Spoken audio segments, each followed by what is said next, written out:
안녕하세요, 이시안입니다. 예, 반갑습니다. 전국에 계신 우리 취준생 여러분, 또 해외에 계신 취준생 여러분, 해외도 많이 보거든. 예, 보거든요. 네.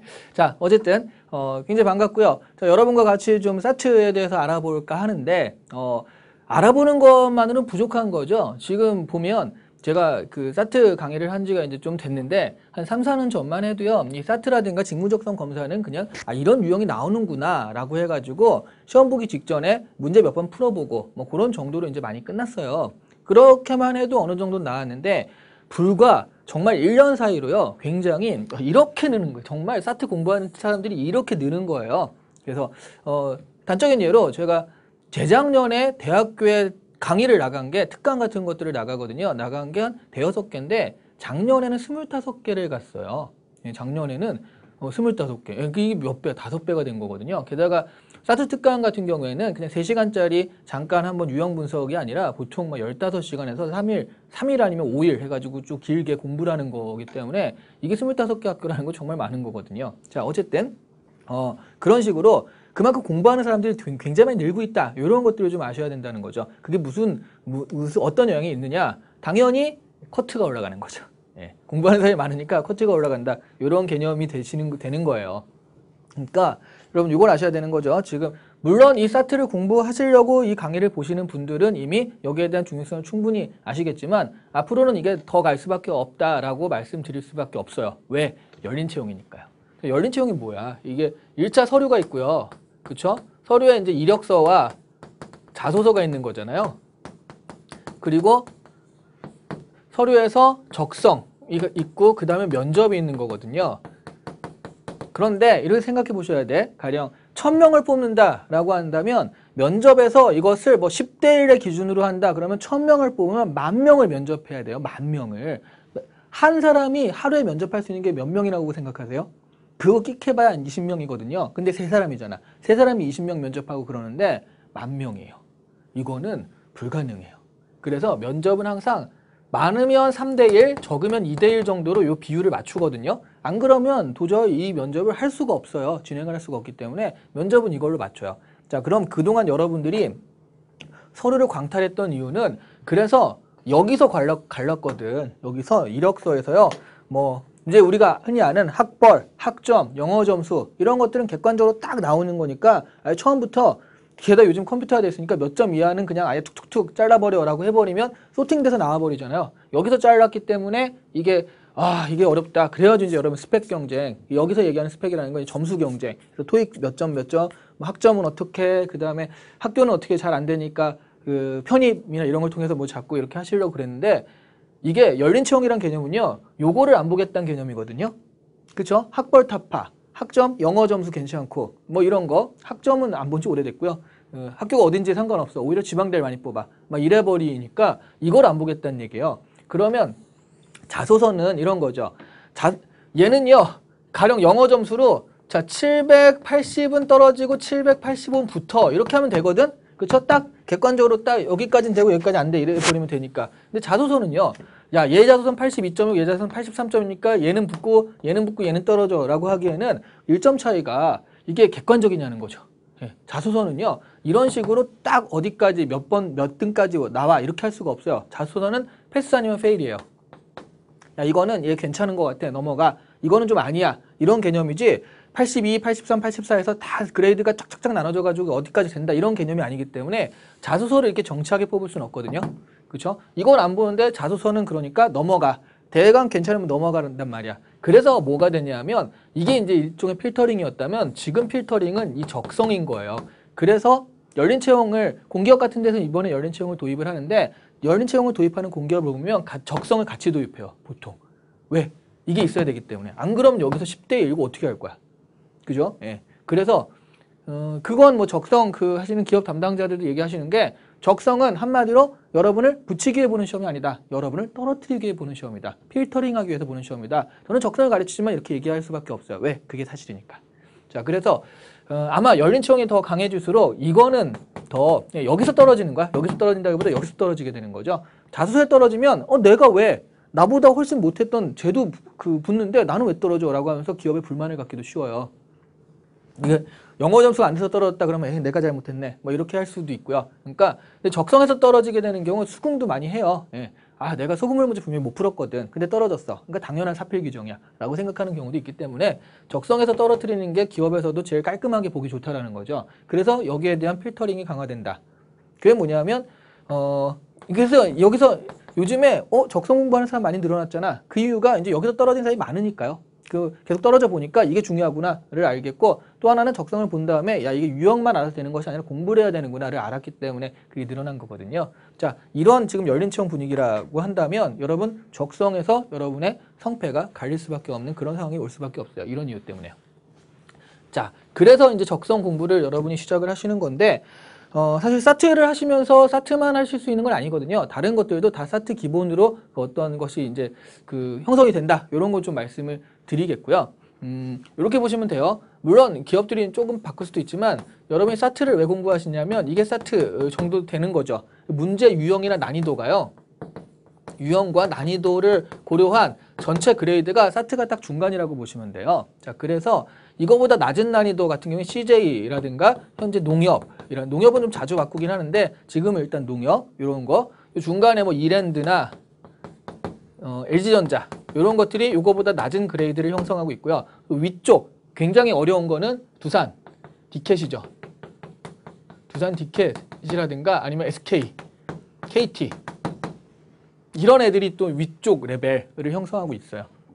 이 레벨이라는 개념이 이제 이건 그 동영상이 이제 짧은 시간 안에 해야 되는 거라서 많이는 설명을 못 드리지만 어쨌든 그 문제 형태나 이게 딱 중간 정도 된다는 거죠. 그러니까 이걸 하게 되면 이거보다 낮은 거 하면 얘네는 이제 속도 연습만 하시면 되는 거고, 이거보다 높은 거는 여기 안 나오는 몇 가지 유형만 더 공부하신 다음에 하시면 되는 거라서 기본적으로 사트를 많이 하는 거고요. 그 사트를 많이 하는 첫 번째 이유예요. 가장 중간 정도 돼요, 얘가. 그 다음에 두 번째는 뭐죠?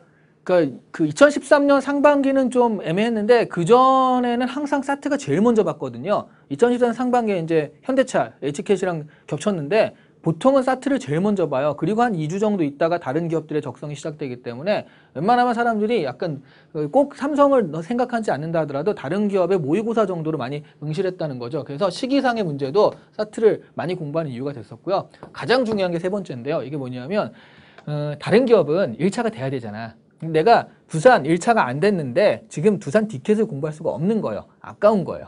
왜? 떨어질 수도 있는데. 그렇죠? 근데 삼성은 1차를 다 통과시켜 주거든요. 대부분 거의 서류를 해서 떨어진 사람이 거의 없다고 보시면 돼요. 그러면 다 통과된다라고 한다면 내가 삼성에 지원을 해야겠다라고 마음먹은 순간 사트까지는 보는 거야. 근데 내가 두산에 지원해야겠다라고 해서 디켓을 꼭 보는 게 아니거든요. 그러다 보니까 이거는 개나 소나라는 표현은 그렇지만 어쨌든 다 볼 수 있다. 내가 지원하면 다 볼 수 있다.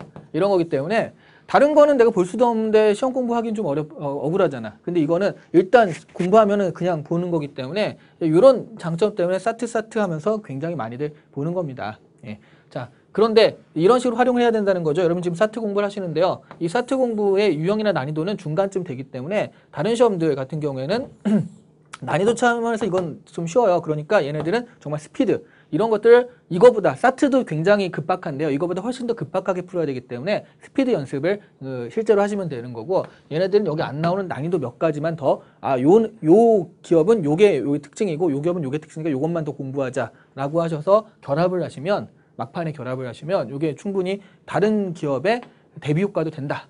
그래서 이제 여러분이 사트를 공부하시면서도 내가 삼성 사트만 해야지라고 생각하지 마시고 다른 기업도 계속 할 수 있다라고 생각을 하시고, 제가 그래서 강의를 할 때도 다른 기업의 경우도 계속 생각을 하면서 말씀을 드리면서 같이 할 거예요. 그래서 뭐 재시문 읽는 것도 이것만 있는 것이 아니라 다른 기업도 재시문 읽는 거기 때문에 하는 거고, 다른 기업은 이렇게 나온다 그런 얘기도 좀 드리면서 할 겁니다. 자, 그러면 이런 것들이 지금 여러분이 사트를 해야 되는 이유고 하시려는 이유들인데, 그럼 구체적으로 어떤 것인가? 뭐 삼성의 채용 프로세스 이런 거 설명할 필요는 없을 것 같고 많이 다 아시니까요. 자, 여기서 삼성의 직무적성 검사의 구성에 대해서 조금 설명을 드릴게요. 일단 기초능력 검사가 있어요. 예, 기초라고 하지만 되게 기초 같지가 않아. 이게 적성이거든요. 보통 요게 이제 언어력, 그 다음에 수리력, 추리력. 자, 요렇게 그게 세 가지 정도가 있는 거고요. 요 또 직무능력 검사라고 해서 상식이 있어요. 상식 영역. 그 다음에 상황 판단 영역이 있습니다. 그 다음에 여기 또 이렇게 적성 말고 인성이 있거든요. 인성. 자, 이렇게 구성이 된다라는 거죠. 자, 우리 마지막 시간에 인성과 상황 판단 영역은 자세히 할 건데 일단 간단하게 보자면 인성 같은 경우에는 여러분이 그러니까 마지막에 이게 좀 제가 자세히 설명할 거야. 그러니까 만약 이게 정말 궁금하다 싶으면 16강부터 미리 보시면 돼요. 근데 인성 같은 경우에는 사실은 뭐 굉장히 여러분이 머리를 굴리고요. 인성에 정답이 있다라고 느끼는 순간 굉장히 이게 좀 쓰기가 어렵거든요. 이 중에 뭘까라고 머리를 굴리는 순간 정답을 찾으려고 하는 순간 시간 안에 못해. 그러면 결국 총체적인 난국에 빠져요. 그럼 인성에서는 절대로 안 해야 되는 몇 가지 요소 정도만 여러분이 고민을 하시고 다른 것들은 솔직하게 쓰는 게 맞아요. 그럼 절대로 안 해야 되는 요소는 뭐냐? 16강에서 공개합니다. 이거 약간 슈퍼스타 K 같다. 그죠? 60초도 아니고 16강에서 공개하니까. 예. 그래서 그런 몇 가지 정도, 그러니까 기본적으로는 여러분의 사실이나 그 정확성, 여러분이 어떤 진정성을 가지고 쓰시면 되는데 그 몇 가지, 그러니까 뭐 화합이라든가 동료와의 관계라든가 이런 몇 가지 정도만 신경을 쓰시면 인성은 괜찮아요. 그냥 여러분 걸 쓰셔야지. 안 그러면 머리를 굴리는 순간 시간에 쫓기고 그러다 보면 되게 이상한 인성을 가진 사람이 돼버릴 수가 있기 때문에 조심하셔야 된다는 거죠.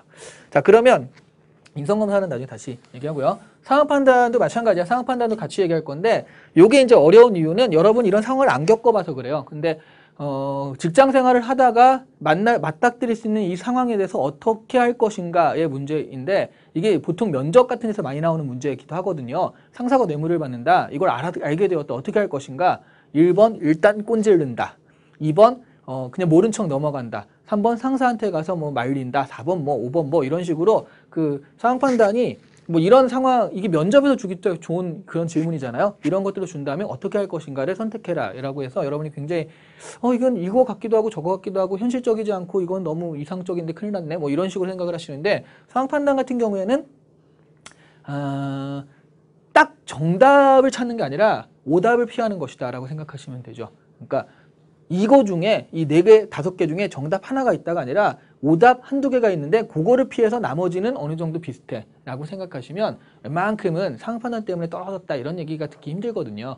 자, 그래서 상황 판단 같은 경우에도 너무 큰 부담을 갖지 마시라는 얘기를 하고 요거에 대한 자세한 얘기는 다시 16강에서 하도록 하겠습니다. 자, 지금은 일단 요런 얘기들 할 건데 역시 이제 구체적인 얘기들은 하는데 제가 이제 어떤 문제 나온지 그걸 좀 보여드리는 거예요. 상식 같은 경우는 일단 이렇게 말씀드리긴 참 그런데 삼성의 상식 문제는 상식적이지가 않아요. 네, 굉장히 상식적이지가 않아서 이건 뭐지? 도대체 왜 이런 문제가 나오지? 나한테 원하는 게 뭐야? 이렇게 생각하기 쉽게 되거든요. 예전에 나왔던 기출문제를 하나 알려드릴게요. 뭐냐면 그 소녀시대 지지지가 유행할 때 소녀시대 지지지가 이렇게 딱 주어진 다음에 그 그림으로 이렇게 딱 주어지죠. 어떤 노래인지 알게 딱 주어진 다음에 다음 노래를 보고서 생각나는 동화는, 연상되는 동화는 1번 잠자는 숲속의 공주, 2번 신데렐라, 3번 피터팬, 4번 피노키오. 자, 답이 뭘까요? 잠자는 숲속의 공주, 신데렐라, 피터팬, 피노키오. 답이 뭐죠? 이게 그 우리 소녀시대니까 잠자는 숲속의 공주라고 생각하는 사람들이 이제 굉장히 순진한 거고요. 답은 피터팬이에요. 왜? 모르시겠죠? 예. 아시는 분은 또 확 아시는데 그게 후크 선장에 나오잖아.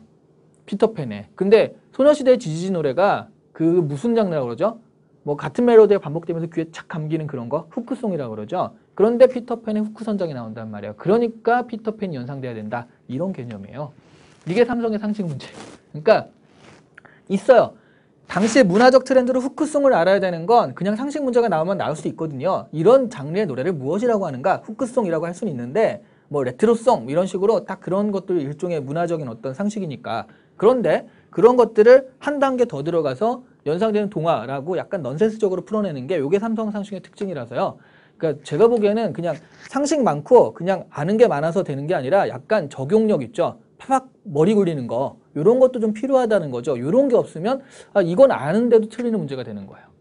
그렇죠? 그래서 삼성의 그 인재상이라는 걸 보면 그냥 책상머리에 앉아서 공부만 해가지고 그냥 암기하고 그런 사람보다는 약간 좀 놀아봤던 사람, 이렇게 놀기도 하고 적절하게 어떤 친화력이나 뭐 이런 것도 있는 사람을 원하는 게 아닐까 이런 것들을 보면 이제 되게 그 상식 문제가 그냥 나오는 게 아니라 한 바퀴 더 돌리고 나오거든요. 계속 이런 식으로.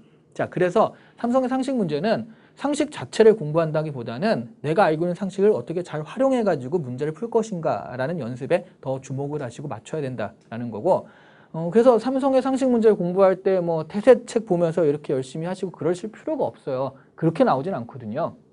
뭐 한계 효용이 뭐냐 뭐 이런 식으로 나오진 않아요. 예, 그러니까 그렇게 하실 필요는 전혀 없다라고 보시면 돼요.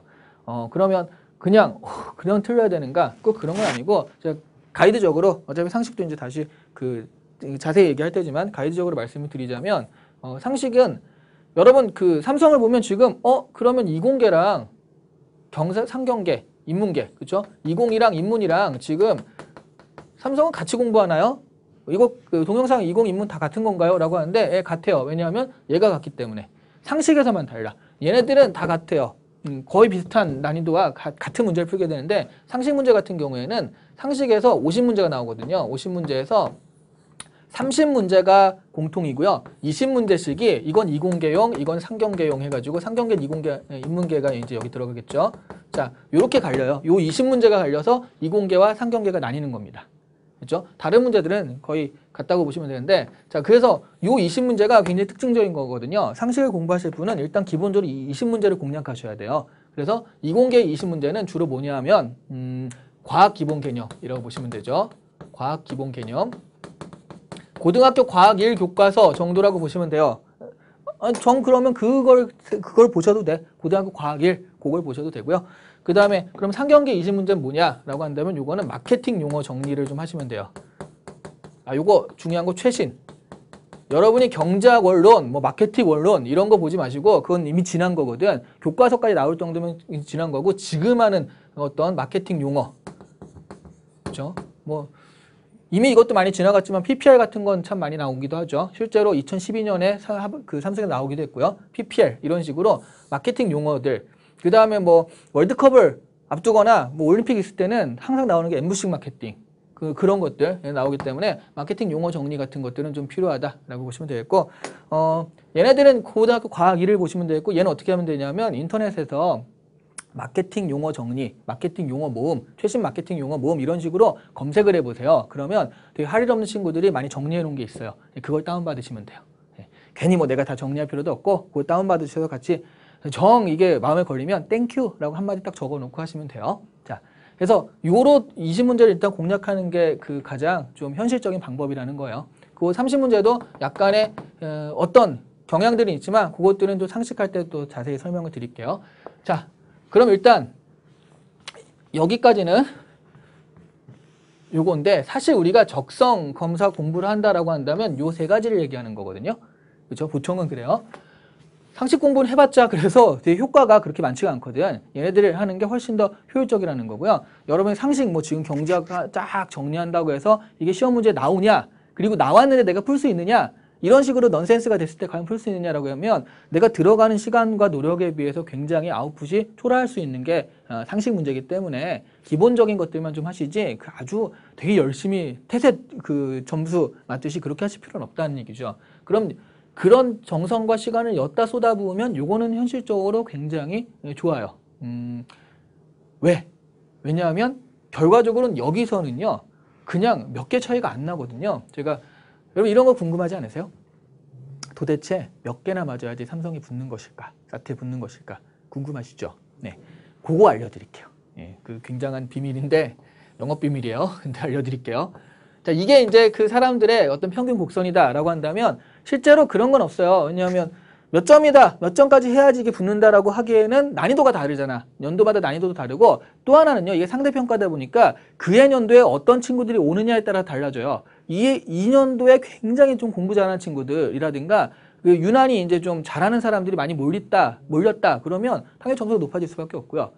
다 바닥이야. 어차피 우리 동기들은 다 바닥이야 라고 한다면 이게 낮아질 수밖에 없고 그런 거잖아요. 그래서 점수를 딱 얘기할 수는 없는데 평균적으로 이런 적성 시험에서의 점수는 보통 70점에서 75점이 합격 정도라고 보시면 돼요. 네, 70에서 75점이니까 약 4분의 3 정도를 맞추면 이게 커트가 아니라 합격자 평균 정도가 되거든요. 보통 이런 시험의 평균은요. 4분의 3 정도. 네, 이렇게 보시면 되는 거죠. 그러면 40문제가 나오면 이 중에 한 30문제를 맞추면은 내가 합격 평균이다. 이 정도 합격 평균이다라고 보는 게 일반적인데 반드시 이렇게 말할 수는 없어요. 보통은 그렇다는 얘기예요. 이런 시험에선.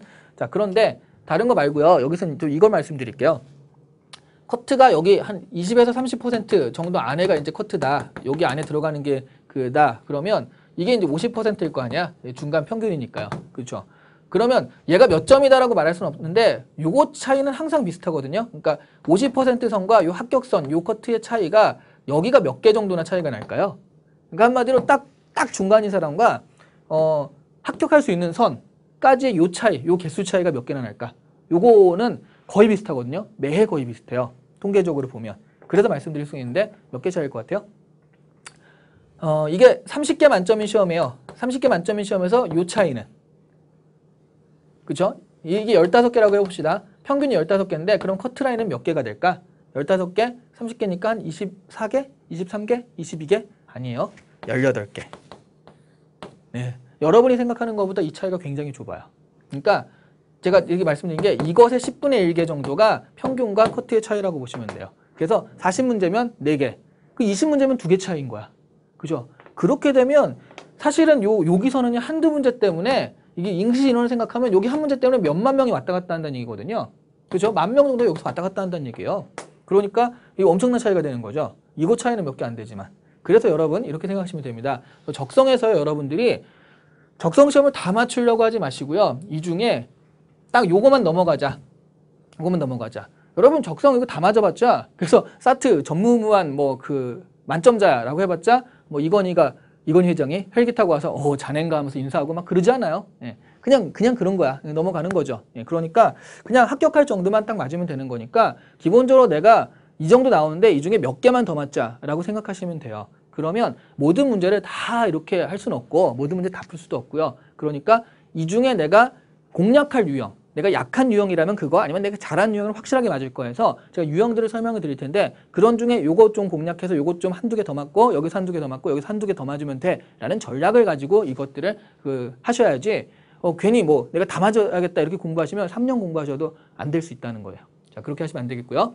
자, 그래서 그냥 지금 맞는 것보다 2-3개 더 맞자라는 게 일단 첫 번째 단계의 목표라고 보시면 되겠고 내가 하위권 바닥이라 하더라도 결국 한 6개 정도 더 맞으면 아까 그럼 이쪽으로도 20% 안쪽으로 이건데 이거 사이가 그 6개 차이라는 얘기니까 6개, 7개만 더 맞아도 바로 커트로 들어가는 거거든요. 자, 그러니까 그런 부분에 너무 좌절하실 필요는 없어요. 한두 개, 2-3개 차이니까 좌절하실 필요는 없는데 다시 얘기하면 그 한두 개, 2-3개 차이 올리는 게 어렵다는 얘기야. 항상 비슷한 점수가 나오니까. 그죠? 예, 그런 부분을 우리가 지금부터 공부를 해가지고 일주일에 1개 아니면 2주일에 1개 정도씩 계속 올라간다라고 생각을 하셔서 이 간격을 좁혀야 된다. 이런 얘기죠.